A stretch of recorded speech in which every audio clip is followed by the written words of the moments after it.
간구와 찬송 서원, 간구와 찬송을 한다는 서원에 대한 시입니다.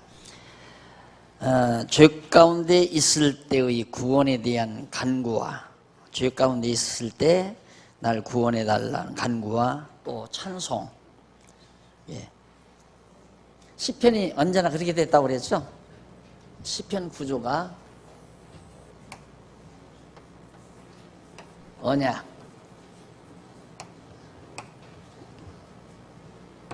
간구,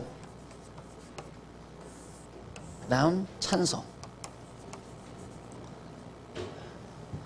1편서 2편, 3편서 89편, 90편에서 150편 이렇게 하나님의 언약의 말씀을 하나님의 언약을 노래하면서 그 언약대로 이루어달라고 간구하고 찬송을 합니다. 그러니까 간구하고 이루어준 것에 대한, 그러니까 아직 이루어지지 않았지만 언약하셨기 때문에 이루어지기를 원하면서 찬송을 불러버려요. 아직 안 이루어졌는데도. 그것이 바로 시편의 전체적인 구도입니다. 그러니까 대부분 지역적으로도 그렇게 이제 간구도 나오고 찬송도 나오고 이제 서원시 같은 것들이 이제 반복돼서 그렇게 나오죠. 그래서 이걸 성경에 나오는 시문학 시에 대한 그 깊이를 딱 알고 나니까 문학적인 시, 일반 문학에서 말하는 시들이 너무 유치하고 좀 뭐라 그럴까, 애숭이라고 그럴까요? 너무 낮은 그런 노래들이기 때문에 감동이 안 오죠. 이렇게 감동. 읽으면 감동이 와야 하는데. 언젠가도 얘기했지만 선배 딸이 국문학 해가지고 시인이 됐다고, 첫 시집을 냈다고 시를 번역하는데 계속 죽음을 노래해요. 그렇게 죽음에 대해서 애찬을 해요. 찬양을 해요. 그 이유를 내가 알죠. 그 선배가 고생을 참 많이 했어요. 이북에서 넘어와가지고 너무 가난 속에서 고생을 하고 나중에는 시골에 가서 이제 묻혀가지고 닭 먹이면서 애들을 기르고 학교 보내고 그러니까 아이가 우울하게 컸던 것 같아요. 근데 그래도 문단에 올라가지고 어느 대학에 가서 서서 국문학 강의한다는 얘기를 들었는데 그 시를 보면 너무 나 자신이 그거 읽는다고 해서 우울해지는 건 아니지만 너무 어두워요. 왜 그런 이제 생각들을 마음에 가지고 있으니까 그 경험 속에서. 그런데 이런 시들은 생활 속에서, 역사 속에서, 이스라엘 민족 역사 큰 파운다리 아니에요? 내용 자체가. 그리고 이 하나의 민족사를 놓고 볼 때 그게 이제 역사의 어떤 의미나 그 원리가 다 담겨진 상태죠. 그런 속에서 이제 이런 노래들이 나오니까 장엄하지요. 노래 자체가 아주 장엄하고 들으면 확 마음이 트이고 감동이 오고 한 구절 한 구절의 시들이 깊이가 있고 시편만 그러는 게 아닙니다. 이제 시편, 잠언, 이제 우리가 요즘 이제 저녁 주일날 오후에 하지만 잠언, 전도, 아가서 다 모두가 다 그 시들이 너무 장엄해요. 그래서 우리를 감동시키고도 남음이 있는 정말 우리의 영혼의 양식이 되죠. 자, 그래서 그 56장 1절로 13절에는 긍휼히 여기실 것을 구하며 말씀을 찬송한다고. 당연히 이 언약은 바로 사랑에 기초하죠. 사랑하기 때문에 약속을 합니다. 사랑은 긍휼히 여기는 거예요. 사랑에 기초하니까. 그래서 긍휼을 구한다는 것은 언약 성취를 구하는 거나 똑같은 말이에요. 약속대로 해 주십시오. 긍휼히 여기실 것. 그리고 그걸 구하면서 말씀을 찬송한다. 말씀이란 언약의 말씀이죠. 긍휼히 여겨달라 하는 말은 언약을 이루어달라. 그리고 그 언약한 말씀을 내가 찬양합니다. 쉽죠? 그렇게 이해하니까.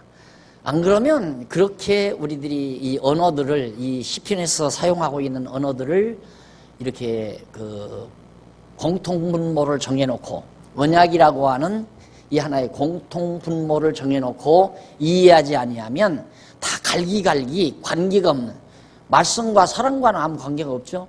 그러나 이게 아주 밀접하게 관계가 돼 있잖아요. 그물망처럼 다 연결이 돼 있어요. 그래서 이 시가 참 우리를 따뜻하게 덮고도 남는 그런 깊이를 가지고 있어요. 이 시편의 모든 시들이 하나님이여 나를, 여기도 블레셋 사람들에게 잡혔을 때, 다윗이 가드 사람 블레셋에게 잡혔을 때 부른 노래인데,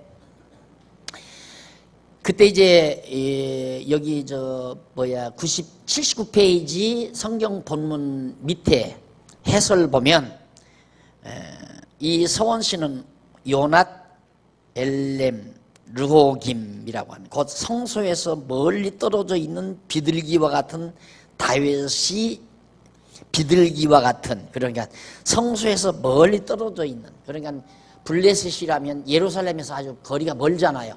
그렇게 멀리 떨어져 있는 그런 비둘기와 같은 애처로운, 또 힘없는 나약한 순결한 그런 비둘기와 같은 다윗이 지휘자를 따라서 부르는 믹담. 믹담이란 뭐냐면 다윗의 시편 중 아름다운 황금시.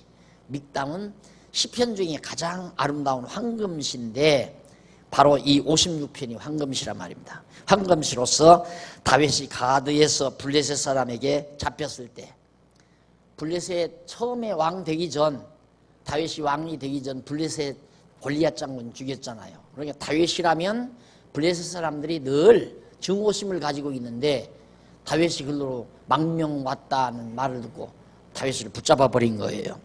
그래서 이제 블레셋 사람에게 이제 잡혔을 때 이제는 꼼짝없이 죽잖아요. 그때도 하나님 앞에 노래하는, 찬양하는 그런 내용이 바로 1절로 13절입니다.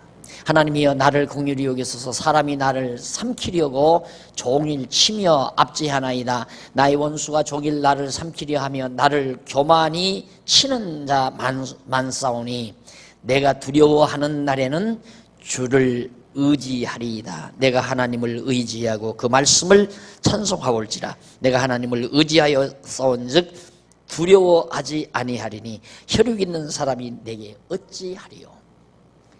하나님이 나를 사랑해서 이렇게 이미 언약을 했는데, 아까 말씀드렸죠? 다윗 자신, 명예, 그리고 왕가는 영원히 지속되게, 나라는 견고하게, 이 세 가지를 다윗에게 사랑해서 언약을 하셨단 말입니다. 그 언약의 말씀을 나는 사랑합니다, 이 말이에요. 지금 블레셋이 나를 죽이려고, 원수 갚으려고 나를 붙들어 놓고 지금 매일 치고 공포를 주고 그러는데 나는 오직 하나님만 의지합니다, 이 말이에요. 얼마나 무서운 힘입니까? 이 힘은 대단한 힘이죠. 엄청난 힘입니다. 그런 속에서 혈육 있는 사람, 블레셋 사람을 말하는 거예요. 그들 혈육에 불과한 건데 그 사람들이 나를 어떻게 할 거냐. 하나님이 사랑하는 나를, 누구도 나를 어찌할 수가 없다 하는 그런 강한 저력, 이게 우리를 흔들리지 않고 살아가게 만드는 겁니다. 이것만 있으면 우리 40대 50대 중년 때 뭡니까? 우울증은 저리 가라, 우울증이 안녕, 그런 거 없죠. 그 우울증이 제일 무섭다고 해요. 현대인의 병 가운데 우울증이. 그래서 엊그저께도 누구 한 분 만나서 얘기를 했는데, 괜찮다가도요, 이렇게 아무렇지 않고 괜찮다가도 어느 순간 탁 외로움이 밀려오면 걷잡을 수 없대요. 걷잡을 수가. 한동안 그래가지고 혼났다고 그러더라고요. 인간이 별거 아닙니다. 이 속에 정말 영원히 변함없는, 우리에게 영원한 언약의 말씀으로 우리를 완전히 당신의 사람 만들어 놓은 하나님에 대한 확신이 없으면 세상 어디에다가 힘주고 살 거예요. 아무데도 힘주고 살 곳이 없죠. 그 힘주고 사는 그 대상이 흔들려 버릴 때 자기가 걷잡을 수 없이 요동치는 거죠. 그럴 때 되면 붕 떠버리고 만. 그게 바로 정신세계의 황홀, 텅 빔, 정신세계가 텅 비어버리게 되면 결국 우울증 환자가 되고 마는 겁니다. 다윗이 대단하죠. 5절, 저희가 종일 내 말을 곡해하며 내게 대한 저희 모든 사상은 악이라 사악이라. 저희가 내 생명을 엿보던 것과 같이 또 모여 숨어 내 종적을 살피나이다 하고 6절까지, 저희가 죄악을 짓고야 피하오리이까 하나님이여 분노하사 뭇 백성을 낮추소서. 저 블레셋 사람들을 전부 낮춰 버리십시오. 그리고 8절, 나의 유리함을 주께서 기수하셨으니 나의 눈물을 주의 병에 담으소서. 이것이 주의 책에 기록되지 아니하였나이까. 정말 다윗이 그동안 사울에게 쫓기고 아들에게 쫓기고 뭐 하여튼 지금은 이제 사울에게 쫓겨서 블레셋으로 갔을 때지만은 처음에 이제 사울에게 쫓기고 아들 압살롬에게, 왕위에 있을 때는 압살롬에게 쫓기고 이렇게 방황하면서 살았어도 자기는 요동치 않고 이렇게 있었다 하는 것이 그의 고백입니다. 그리고 9절로 11절 80페이지 중간에 보면 자기를 도우실 하나님을 의지하여 그 말씀을 찬송한다는, 자기를 분명히 하나님은 자기를 돕는다. 왜? 언약 때문에 이 말씀, 자기를 도우시는 하나님의 말씀을 자기는 사랑합니다. 12절로 13절 밑에 6째 줄 밑에서부터 주께서 자기 생명을 건지셨으므로 서원대로 감사제를 드린다는 서원을 노래합니다. 여기도 과거 완료를 쓰죠. 건지셨다. 앞으로 건지실 건데 아직 미완료인데 노래는 완료형으로 써요. 하나님이 나를 건지셨습니다. 그러니까 성취의 확실성, 하나님의 언약 성취의 확실성을 담아서 표현하는 히브리어의 특유한 용법이라는 것. 그 다음 57장 1절로 11절 7편 57편 1절로 11절 81페이지 긍휼히 여기실 것을 간구하고 주를 찬송한다고 똑같아요. 자, 긍휼히 여겼다. 언약하셨다는 것은 긍휼히 여기는 거죠. 사랑하는 거니까. 언약하셨기 때문에 간구하며 찬송한다. 똑같아요.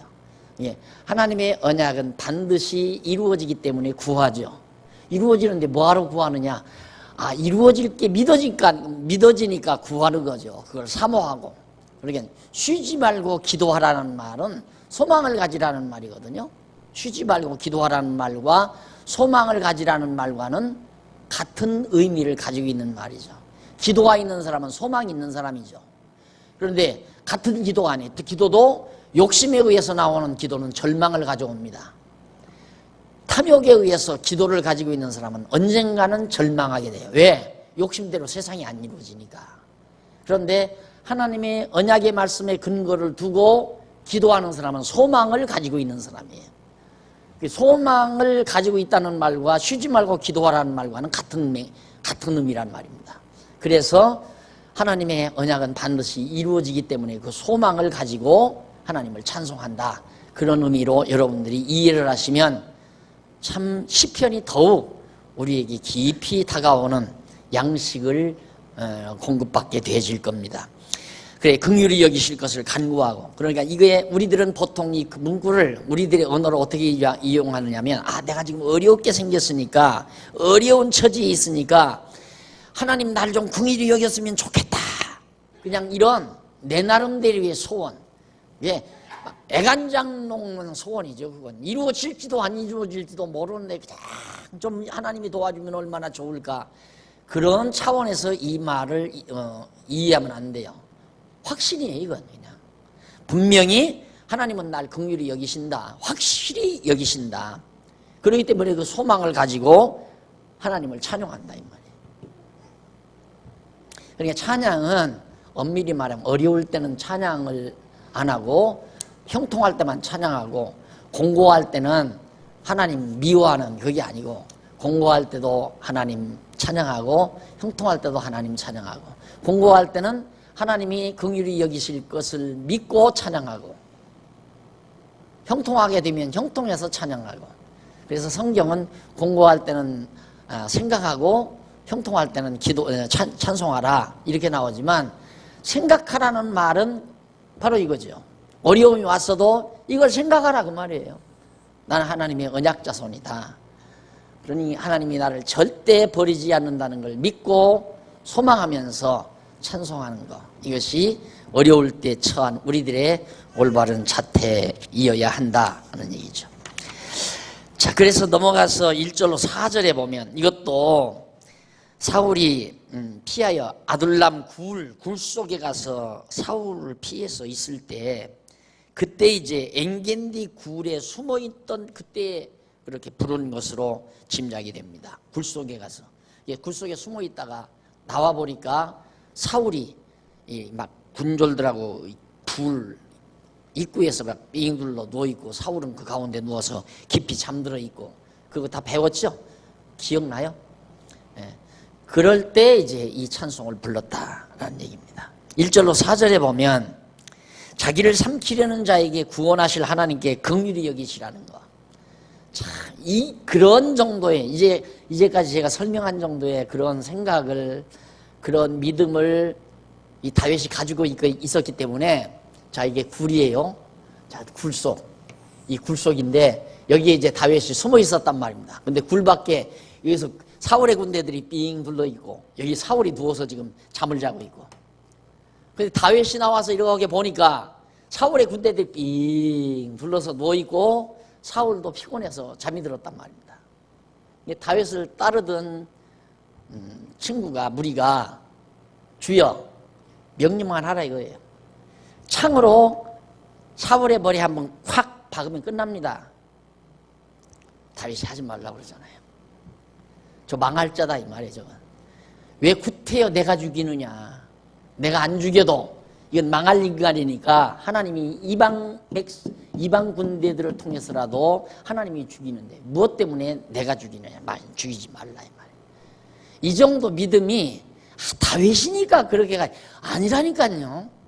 그러면 안 돼요. 그렇게 여러분이 생각한다면 이 공부 하나만 나 목만 아파요. 공연히 내 목만 아프다 이 말이에요. 우리도 가능한 얘기예요. 우리도.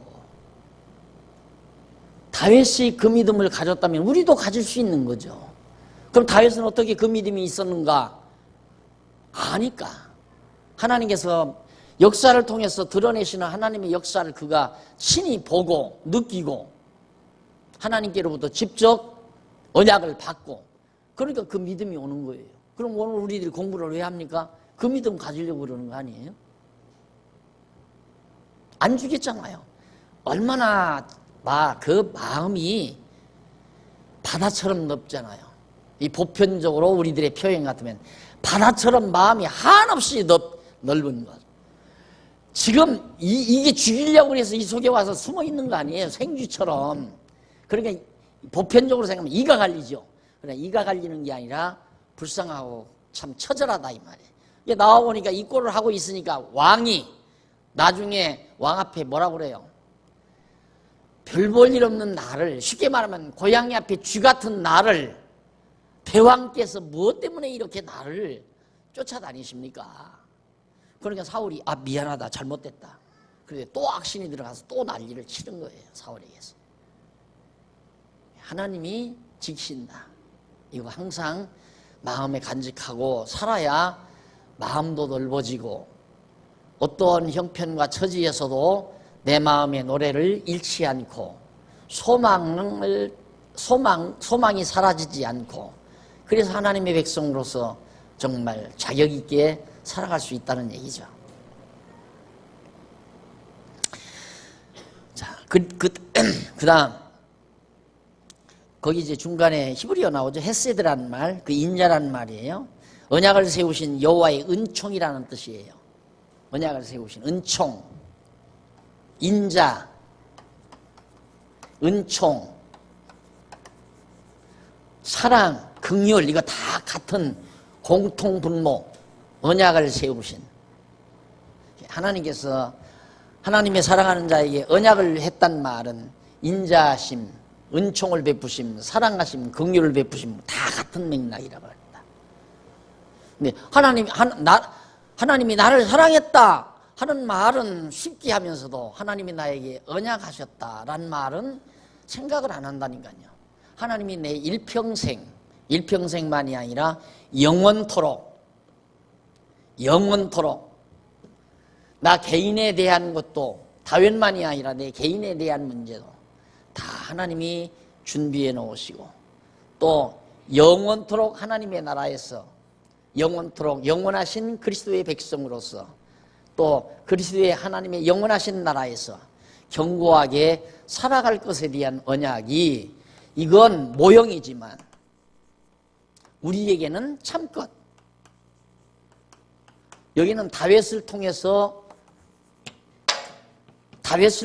이루어지는 모형이지만 우리는 그리스도를 통해서 이루어지는 참것이란 말입니다.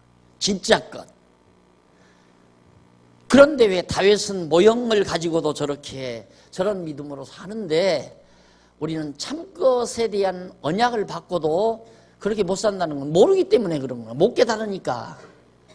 깨달아 알면 다윗보다 더 하죠. 그럴 거 아니에요. 다윗은 모형 가지고도 이렇게 살았는데 이게 있어야 이 믿음이 와야 믿는 맛을 알아요. 신앙생활의 맛을, 진맛을.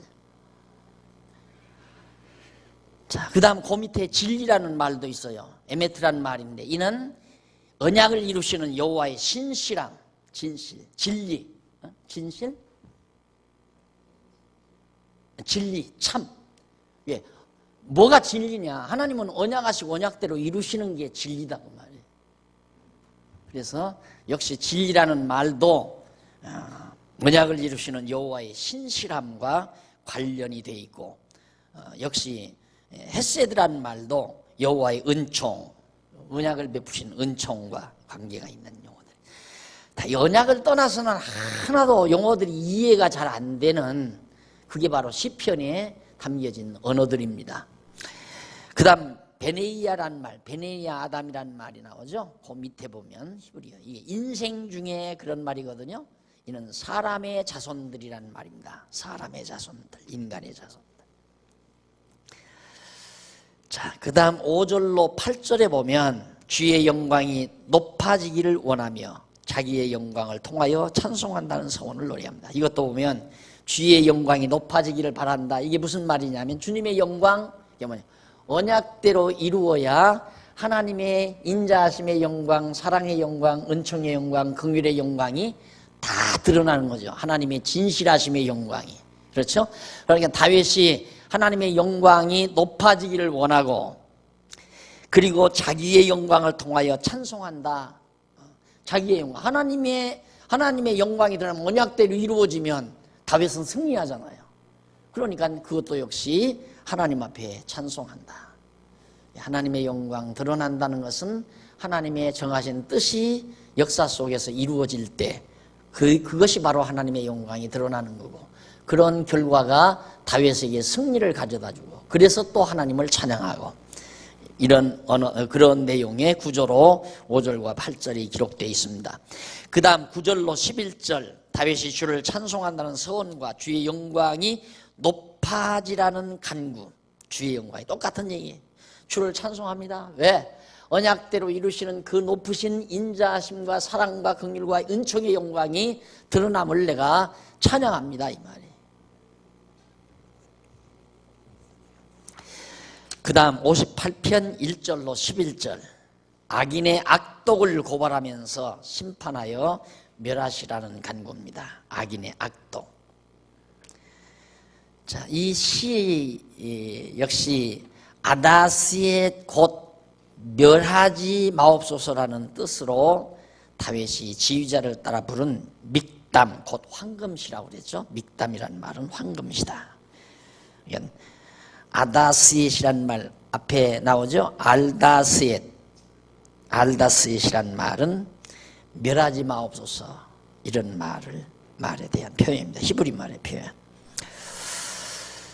1절로 5절은 악인의 악독한 행동들에 대해서 책망하며 노래하는 내용입니다. 악인의 악독들. 근데 이게 뭐냐면 압살롬과 그 무리들의 패역한 행동, 아버지를 대항해서 아버지를 죽이고 왕좌를 빼앗으려는 그 음모에 동참한 많은 무리들, 그들을 말하는 거죠. 이것도 역시 아까 말한 대로 악인의 악독한 행동들에 대해서 책망하면서 노래하는데, 야, 왜 그렇게 어리석은 짓 하느냐? 너희들이 나를 대항한다고 해서 그 대항이 승리할 것 같으냐 하는 말이죠. 그러니까 책망이 그래서 나오는 거예요. 안 그러면 지금 도전을 당하는 입장에서 책망이 무슨 책망입니까? 두려워서 벌벌 떨지. 담담하게, 담담해지는. 사람이 그 어떤 권력이라든가 안 그러면 무력이라든가 그런 힘을 만들려고, 외부적인 어떤 힘을 만들려고 하는 것은 내공이 없어서 그래요. 내면적인 힘이 약해서. 그런데 외부적인 힘은 아무것도 아닙니다. 내부적인 힘 앞에는. 인간의 내면의 힘이란 뭐냐? 절대 어느 상황에서도 흔들리지 않고 방황하지 않고 설레이지 않고 그리고 쉽게 좌절하지 않는, 이 사람만큼 강한 사람이 없습니다. 최고로 강한 거죠. 그런데 이 강한 힘은 여호와 하나님 신앙, 여호와 신앙, 이 신앙 없이는 도저히 불가능한 거예요. 절대 불가능해요. 근데 여호와 신앙은 그게 가능하다는 얘기입니다. 어떠한 경우도 흔들리거나 어떠한 경우도 좌절하거나 절망하거나 어떠한 경우도 방황하거나 이런 일이 있을 수가 없는 여호와 신앙만이 가져다주는 힘이라는 것. 그래서 내가 요셉 얘기를 가끔 하지만, 요셉이 어린 시절 형들에게 미움받고 정말 낯선 땅에 팔림받아가지만 흔들림 없이 살아가잖아요. 어려서 하나님께서 요셉에게 약속한 언약이 있거든요. 너희 형제들이 다 너한테 절하는 날이 온다. 봐라, 너희 형제들, 너희 부모들까지라도 네 앞에 다 고개 숙일 날이 온다.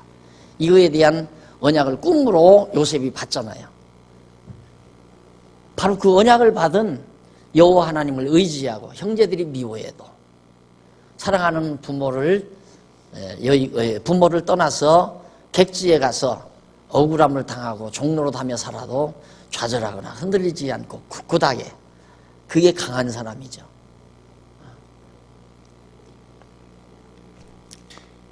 제 목회의 소신은, 제 목회, 물론 여러분들이 이렇게 이런 강의를 하면, 야, 내 새끼들을 그렇게 좀 기르고 싶다. 내 새끼 기르기 전에 여러분이 먼저 그렇게 되세요. 그리고 내가 목회하는 목표도 그겁니다. 우리 성도님들이 다 그렇게 좀 떳떳하고 당당하게 살았으면, 단 경우도. 그 외부적인 거 의지하고 당당하고 떳떳한 건 그건 보기 싫어요. 무슨 자기 부모가 무슨 권력자다, 배경이 있다 해서 거들먹대고 하는 건 진짜 그건 꼴불견이에요. 그러나 내면의 내공에 의해서, 이런 신앙에 의해서 어떠한 경우도 흔들리지 아니하고 좌절하지 아니하고 변질하지 아니하고 당당하게 살아가는 모습은 참 아름다운 모습이죠. 우리 성도님들이 가난이 와도, 때로는 사업이 실패해도, 때로는 가산이 다 탕진이 돼도 절망하지 않고 좌절하지 않고 굳굳하게 살아가는 모습들, 이런 것들을 많이 보죠. 저는 들어더라. 이런 것이 바로 목회의 진미고 보람도 느끼고 뿌듯하기도 하고. 6절로 8절에 보면 하나님께 악독한 자들의 일을 꺾어 심판하시라는, 그게 하나님의 계획이니까. 그 다음 59편 1절로 17절 봅니다. 86페이지. 원수와 열방에게 구원을 구하며 주께 찬송을 하는 겁니다. 열방에게서, 이게 원수에게서 또 이방, 열방 모든 나라에게서 나를 구원하시라며 주께 찬송하는 내용. 이 내용은 거기 바로 노래가 나오죠. 사울이 사람을 보내어 다윗을 죽이려고 그 집을 지키던 때, 다윗의 집을 지킬 때, 그때 다윗이 노래한 것이다. 그 노래 중에 1절로 4절에 보면 다윗이 하나님께 사악한 원수에게 자기를 구원하시라는 간구를 노래합니다. 사울에게서 자기를 구원해달라. 거기 보면 그 참 애절한 장면이지만 아주 당당한 장면입니다. 여호와여 하는 말이 그 3절에 나오죠. 1절에도 나의 하나님이여 내 원수에게서 나를 건지시고 일어나 치려는 자에게서 나를 높이 두소서.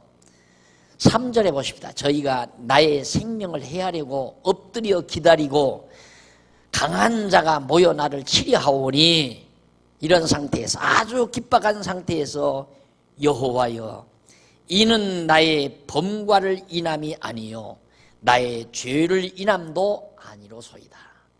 지금 사울의 군대들이 사울을 죽이려고 사울의 문 밖에서 다윗이 나오기를 기다리고 있을 때에 여호와여 이렇게 언약을 세우신 분이요, 내가 죄져서 저 사람들에게 지금 저 사람들에게 이런 어려움을 당하는 것이 아닙니다. 여호와 의지하는 신앙, 범사에 여호와를 인정하는 신앙. 그러면서 5절 보세요. 5절 만군의 하나님 여호와 이스라엘의 하나님이여, 만군의 하나님 여호와 이스라엘의 하나님이여 일어나 열방을 벌하소서. 무릇 간사한 악인을 긍휼히 여기지 마옵소서. 열방 모든 나라들도 결국 다윗을 그 당시에 블레셋도 물론 다윗을 죽이려 했지만 그런 내용들을 배경에 알고 지금 노래하고 있는 겁니다. 넘어가서 88페이지 한번 넘겨보세요. 열방이란 말 나오죠. 거기 히브리어 칼하고임이란 말이에요. 열방. 이는 떼지은 무리, 여기서 열방이라고 번역하지 말고 떼지은 무리 이렇게 번역을 해야 맞잖아요. 왜 사울이 지금 다윗을 죽이려고 드는데, 사울의 무리가. 근데 다윗이 노래하기를 열방 이렇게 노래해버리면 안 맞잖아요. 근데 사울의 떼지은 무리, 잘 맞잖아요. 그러니까 이런 이제 부분적인 번역상의 이런 문제점들이 나타나면 제가 이렇게 친절하게 노트를 해드렸습니다. 그러니까 참고를 하시면서 여러분들이 가끔 쓸쓸하고 외롭고 허탈감이 밀려오곤 하면 가만히 계시지 말고 시편, 잠언, 전도 이거 다 정말 엄청난 양식들입니다. 한번 감상하시면서 힘을 얻으시고 생기를 돋으시는 계기가 되면 참 좋겠습니다. 11절로 13절 다윗이 떼지은 무리를 멸해 하나님의 통치를 땅끝까지 알게 하시라고. 지금 사울이 다윗을 죽이려고 드니까 선왕 아니에요? 떼지은 무리, 사울의 떼지은 무리들을 멸해서 하나님의 나라는 하나님이 통치한다는 사실을 모든 사람으로 좀 알게 해 주십시오, 이 말이에요. 요즘 자꾸 대통령 욕하고 그러는데, 대통령이 나라 다스린다고 생각하는 사람이 대통령 욕해요. 아무나 되면 어때요? 아무나 되면. 그 사람들이 나라 다스리는 게 아니에요. 그렇게 경제통인데 왜 경제가 이렇게 망가져요? 경제통이라고 경제통 해가지고 대통령 세운 거 아니에요. 그러니까 경제가 잘 되고 못 되는 것이 사람에게 있는 게 아니라니까요. 우리 배웠잖아요. 퍼서 자꾸 남 주어도 부자가 되는 경우도 있고, 안 쓰고 막 끌어 모아도 가난하게 되는 경우가 있다 이 말이. 그 말이 자꾸 남 퍼주란 말이 아니에요. 퍼줘야 부자가 된다 그 말이 아니에요. 퍼줘도 부자가 되는 경우가 있고, 안 퍼주고 막 그냥 쥐어짜도 가난하게 되는 수가 있다. 왜? 그게 뭐냐? 재물도 하나님이 주관한다 이 말이에요. 하나님이 주관하는 거지 인간이 쥐어짠다고 해서 부자가 되고 퍼준다고 해서 가난하게 되고 그런 거 아니다. 나라 통치도 하나님이 하신다는 것 좀, 이 사울의 떼지은 무리들을 다 멸해서 정말 나라는 하나님이 다스리는구나, 이것 좀 깨닫게 해달라.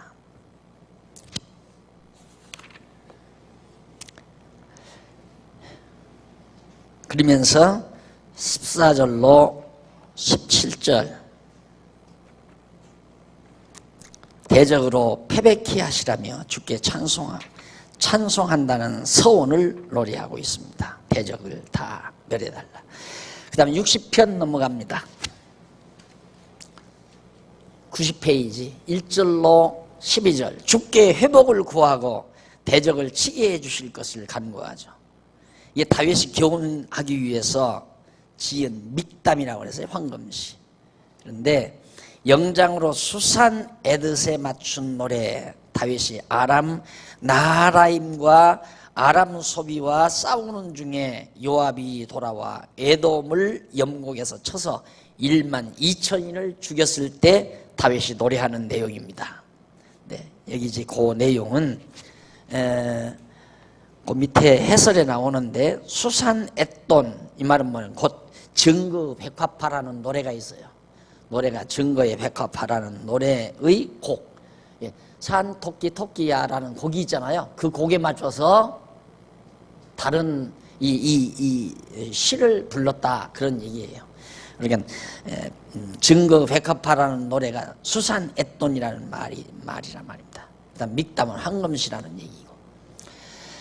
자, 1절로 4절에 보면 하나님께 갈라진 이스라엘을 회복시키라는 간구를 노래하는 내용입니다. 갈라진 이스라엘을 회복시켜 주십시오.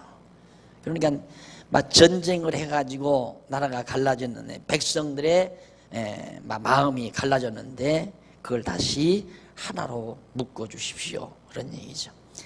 1절 한번 보실까요? 하나님이여 주께서 우리를 버려 흩으셨고 분노하서 싸우나 지금은 우리를 회복시키소서. 대적들, 그러니까 아까 다윗이 아람 나라, 아람 나하라임과 아람 소바와 더불어 전쟁을 할 때 상처를 많이 입었어요. 네, 결국은 요압 장군이, 다윗의 요압 장군이 가서 1만 2천 명을 적군으로 해치우고 승리를 거둔 거죠. 하나님 우리에게 이렇게 상처를 주었사오나 이제는 우리를 회복시켜 주십시오. 5절로 8절 구원하시기를 간구하고 거룩한 말씀대로 승리할 것에 대한 확신을 노래합니다. 자, 5절 거기서 한번 보십시다. 본문 5절 주위에 사랑하시는 자를 건지시기 위하여 우리에게 응답하사 오른손으로 구원하소서. 하나님이 그 거룩하심으로 말씀하시되 내가 뛰놀리라. 내가 새김을 나누어 숫꽃 골짜기를 청량하리라. 길르앗이 내 것이요 므낫세도 내 것이며 에브라임은 내 머리의 보호자요 우리는 유다는 나의 홀이며 모압은 내 목욕통이라. 에돔에는 내 신을 던지리라. 블레셋아 나를 인하여 외치라 하셨도다. 누가 나를 이끌어 견고한 성에 들이며 누가 나를 에돔에 인도할고. 하나님이여 주께서 우리를 버리지 아니하셨나이까. 하나님이여 주께서 우리 군대와 함께 나아가지 아니하시나이까. 우리를 도와 대적을 치게 하소서. 사람의 구원은 헛됨이니이다. 우리가 하나님을 의지하고 용감히 행하리니 저는 우리의 대적을 밟으실 자이심이라. 사람이 우리를 구원다는 건 다 헛것입니다. 하나님이 나오셔서 대적을 쳐야 됩니다 라고 하는 확신을 노래하는 내용. 자, 이렇게 해서 9장 12절까지, 이제 9절로 12절까지를 우리가 다 읽어봤습니다. 그 다음 61편 1절로 8절 93페이지 1절로 8절에 보면 서원대로 이루어 주심으로 서원을 이행한다고 노래합니다. 참 노래치고는 묘하죠. 하나님께서 그러니까 다윗이 서원을 했는데 서원대로 다 돼서 또 내가 서원을 이행합니다. 서원대로 이루어 주심으로 서원을 이행했다. 자, 내가 이렇게 하겠나이다 라는 소원이죠. 서원을 했는데 이 서원을 내가 이루느냐 하나님이 이루느냐. 자, 여기서는 다윗은 하나님이 서원을 이루어 주심으로 내가 그다음 내가 서원을 이행하리이다. 이 서원을 하나님이 이루어 주셔야 서원을 내가 이행합니다. 이 하심으로 하나님께서 서원을 이루어 주심으로, 맞아요. 서원을 이루어 주심으로.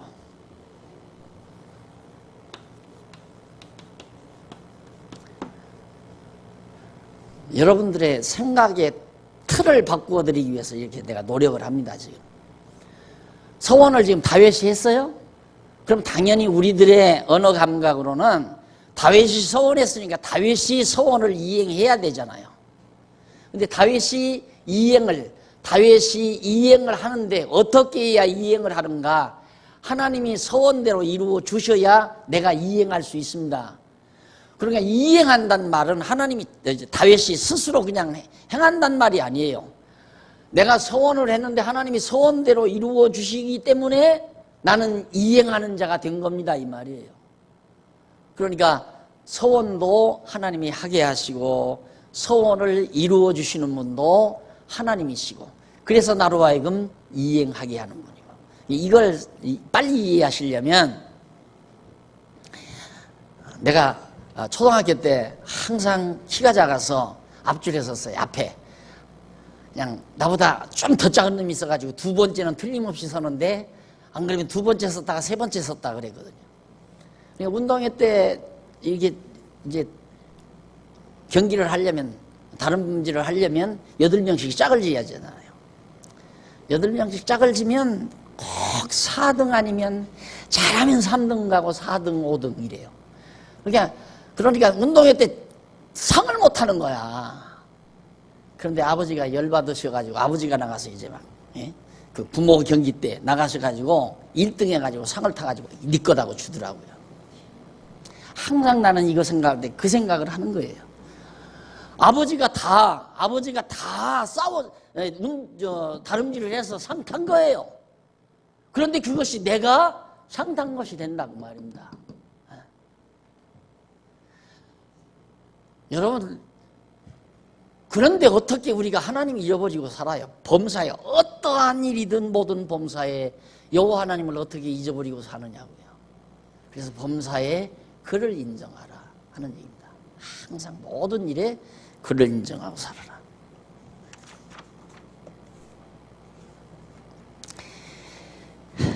저기 넘어가면 94페이지 밑으로 10번째 줄 보면 인자와 진리라는 말 나오죠. 9번째 앞부분에 인자와 진리라는 말이 나와요.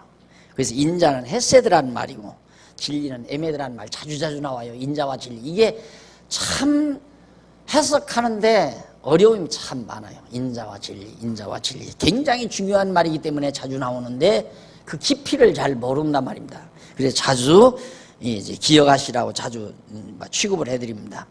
역시 헤세드, 이 언약을 세우신 여호와의 은총이란 말이고, 에메드 역시 언약을 이루시는 여호와의 신실함, 여호와의 은총, 여호와의 신실함, 바로 은혜와 진리, 진리와 인자와 진리, 은혜와 진리도 마찬가지예요. 어디 여기 가다 보니 은혜와 진리 교회 있더라고요. 근데 은혜와 진리 교회라면 정말 언약이라는 걸 굉장히 중요해야 은혜와 진리라는 말이 뭔지 알지요. 이 은혜로 준 거 아니에요? 거저 공짜로 준 거거든요. 언약 하나님께서 거저 이렇게 해주겠다, 은혜란 말입니다. 진리가 뭡니까? 이대로 언약한 대로 그대로 이루어 주시는 하나님의 신실성, 거짓 없는, 그게 진리란 말이죠. 이게 은혜와 진리 했으면 그 교회는 주일날마다 우리 교회처럼 언약 성취 얘기해야 돼요. 하나님의 언약 성취. 한마디도 없을 거라고요. 진리와 은혜와 진리라는 말이 뭔지도 모르고, 그러니까 은혜 받자 해놓고는 그냥 미치광이짓 하고 오랑캐짓 하고 막 박수치고 막 고함치고 엉엉 울고, 이게 이제 은혜에 충만히 받는 것으로 그렇게 자꾸만 호도해 가잖아요. 어리석은 거죠. 그 다음 제 62편 1절로 12절까지 보면 거기는 영혼과 백성에게 하나님만 바라고 의지할 것을 교훈합니다. 모든 영혼과 백성들에게 참 이 다윗이 나의 영혼이 잠잠히 하나님만 바라며 나의 구원이 그에게서 나는도다. 오직 저만 나의 반석이시요 나의 구원이시요 나의 산성이시니 내가 크게 요동치 아니하리라. 요동함이 없던. 사람이 가장 중요한 게 흔들림이 없는 일이거든요. 흔들림이. 친구도 그렇게 되잖아요. 친구가 많은 사람은 항상 그날이 그날인 사람, 흔들림이 없는 사람. 저 친구는 참 변함이 없어. 그 사람을 누구나 좋아한단 말입니다. 근데 이 사람이 좀 잘하면 그쪽으로 했구다. 저 사람이 좀 잘하면 저쪽으로 왔다 갔다 흔들리고 자꾸 막 변죽 돌고 이렇게 되면 친구 다 떨어지죠. 인간에게 가장 중요한 것이 역시 요동치 않는 일입니다. 요동하지 않으려면 참 반석이시요 나의 피난처시요 나의 구원이신 여호와만 의지하는 그 신앙에서 찾을 수가 있다. 넘어지는 담과 흔들리는 울타리 같은 사람을 죽이려고 너희가 일제히 반격하기를 언제까지 하려느냐. 자, 다윗이 자기를 뭐라고 어떻게 표현하냐면 넘어지는 담장이 이렇게 넘어지잖아요. 넘어지는 담. 그 다음 흔들리는 울타리. 넘어지는 담과 흔들리는 울타리 같은 사람을 죽이려고 너희가 일제히 반격하기를 언제까지 하겠느냐. 나 죽여봤댔자 나는 아무 힘도 없다 이 말이에요. 넘어지는 담이나 흔들리는 울타리 같은 존재다. 날 죽이면 너희들이 성공할 것 같지만 천만의 말씀. 나의 구원이시요 산성이시요 나의 반석이신 여호와 안 된다 이 말이죠.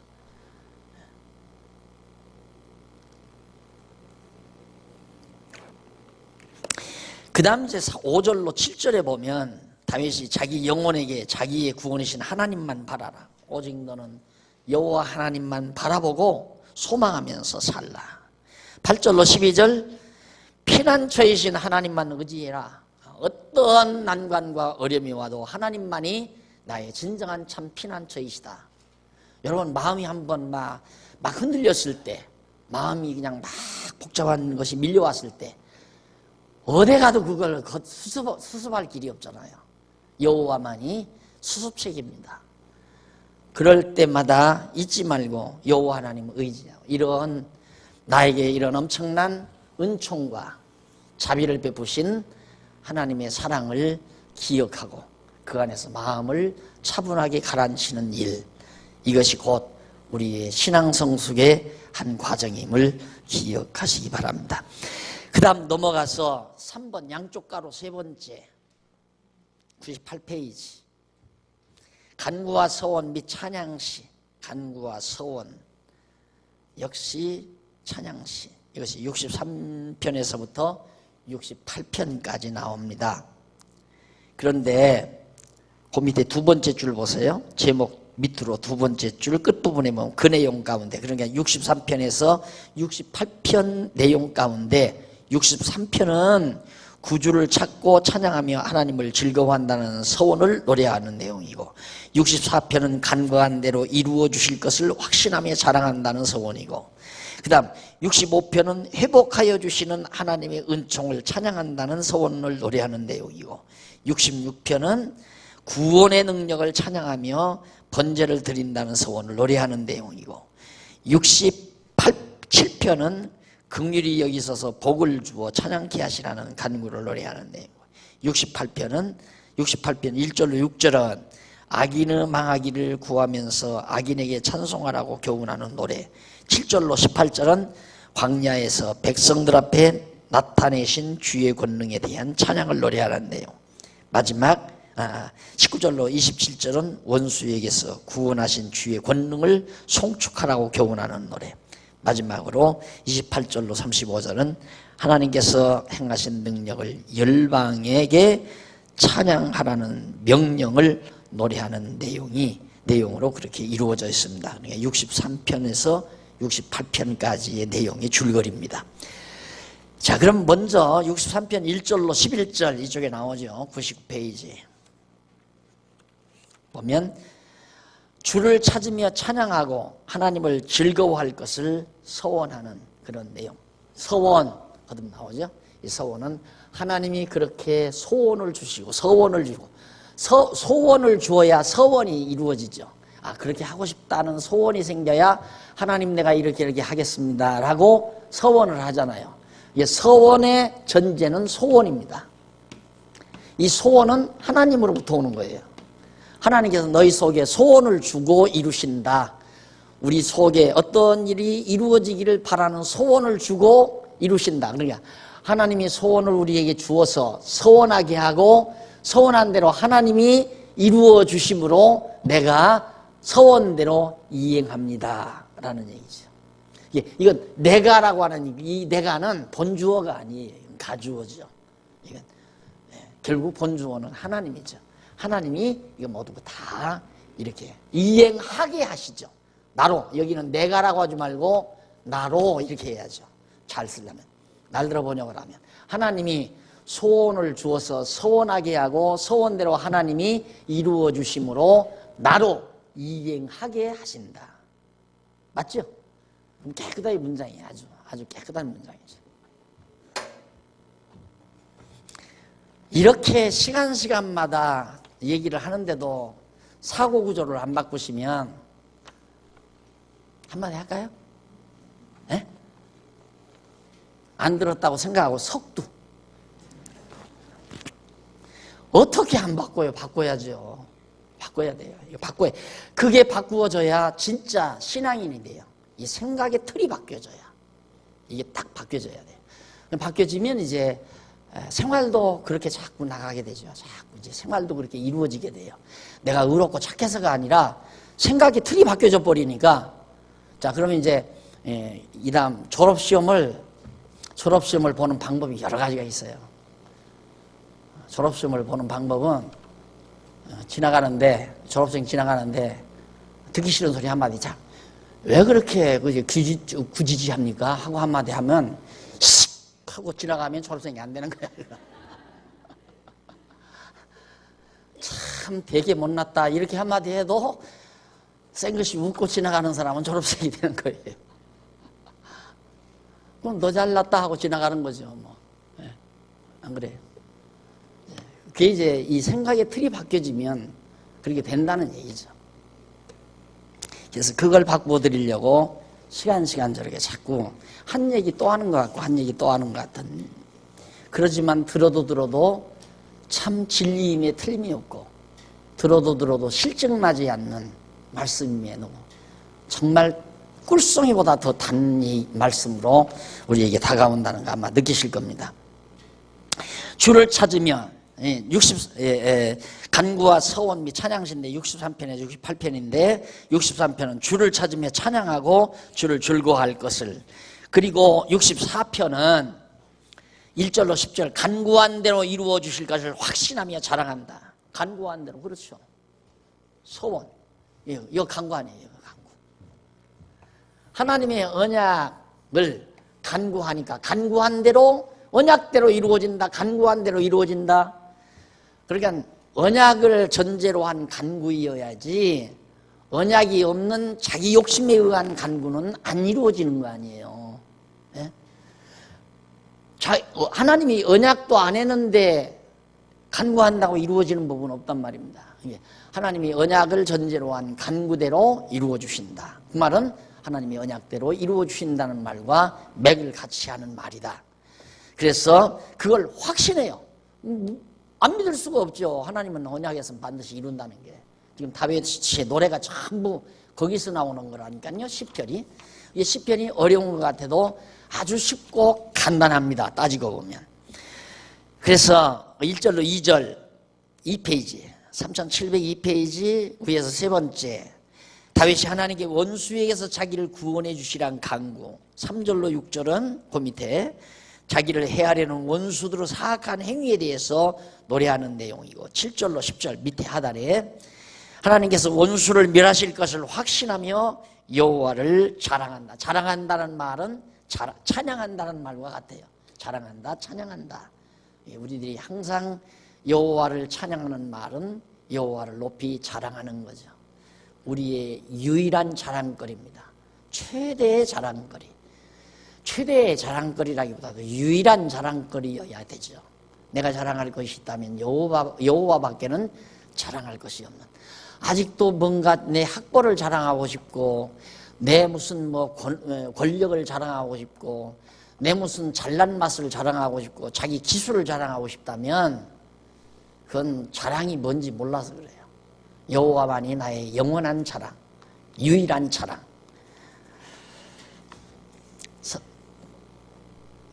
이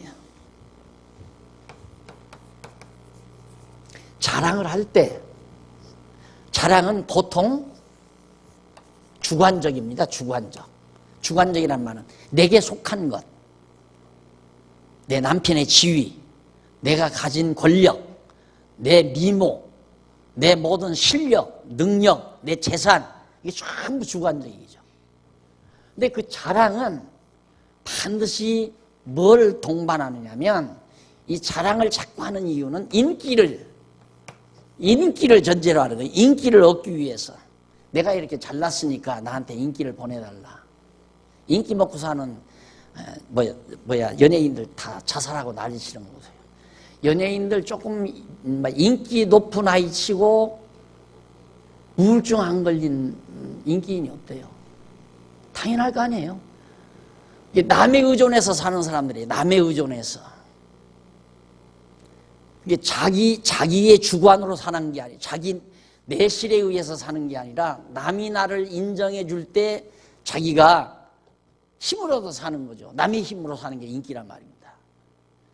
그러니까 이게 주관적인 자랑이라고 하는 것은 이걸 얻으려는 거고, 이걸 얻어서 잘난 척 하려는 거고, 그게 얼마나 허무한 거예요.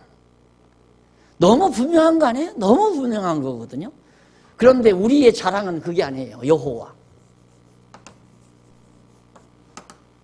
이 여호와를 자랑하기 때문에 내가 인기를 기대할 것도 없어요. 도리어 여호와 자랑하는 그 자체가 벌써 나에게 힘이 있는 거예요.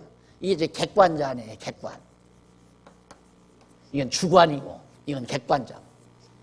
내 주관적인 걸 자랑하는 거하고 객관적인 하나님을 자랑하는 거하고는 본질적으로 다르다니까. 하나님 자랑하는데 누가 듣기 싫을 사람이 어디 있어요?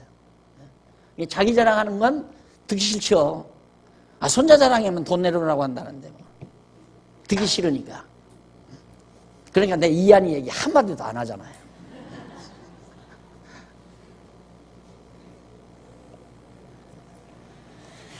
자, 회복하여 주시는 하나님의 은총을 찬송한다고 65편 1절로 13절에 나오는 내용입니다.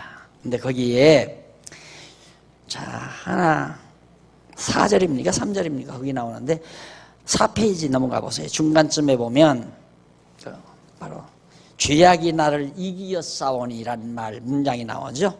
여기 중간쯤 앞부분에 보면. 근데 그게 히브리어로 디베레이 에오누트 가베루멘이라는 말인데, 이는 징계가 우리 범죄 위에 초과했기 때문에 주께서 용서하신다라는 뜻으로 해석하는 것이 아주 자연스럽습니다.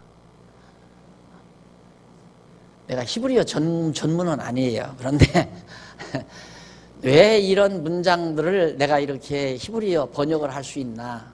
흐름. 히브리어라는 게 단어 하나에 한 문장이 들어가 있어요. 단어 하나의 문장이. 그러니까 어떻게 보면 어렵기도 하고 어떻게 보면 쉽기도 하고 그러죠. 그러니까 여기 보면 죄악이 나를 이기었사오니 그 말이 아니라 징계가 우리 범죄 위에 초과했기 때문에 주께서 용서하신다. 그러니까 이미 하나님께서 내가 지은 죄에 대해서 징계가 이미 찼기 때문에 하나님은 나를 용서해 주십니다 라는 그런 말로 이해를 해야 자연스럽고 쉽게 납득이 가는 내용입니다. 자, 이렇게 해서 오늘 65편까지 여러분들에게 강의를 해드렸습니다. 다음 시간 66편부터 구원의 능력을 찬송하며 번제를 드린다는 서원. 가능하면 집에서 좀 대충 읽어 오시면은 진도를 조금 더 재촉해 보겠습니다. 기도하십시다. 살아계신 하나님 아버지, 우리가 여호와 하나님을 아는 것이 지식의 근본임을 우리는 잘 알면서도 여호와 하나님이 잊어버리고 살면서 무식하게 살아갈 때가 참 많습니다. 하나님 아버지, 생활 속에 어떤 여건과 환경이 다가와도 여호와 인정하는 지식인으로서의 아름다운 삶을 살아가는 귀한 종들 되게 해 주시옵소서. 예수님 이름으로 기도드립니다. 아멘.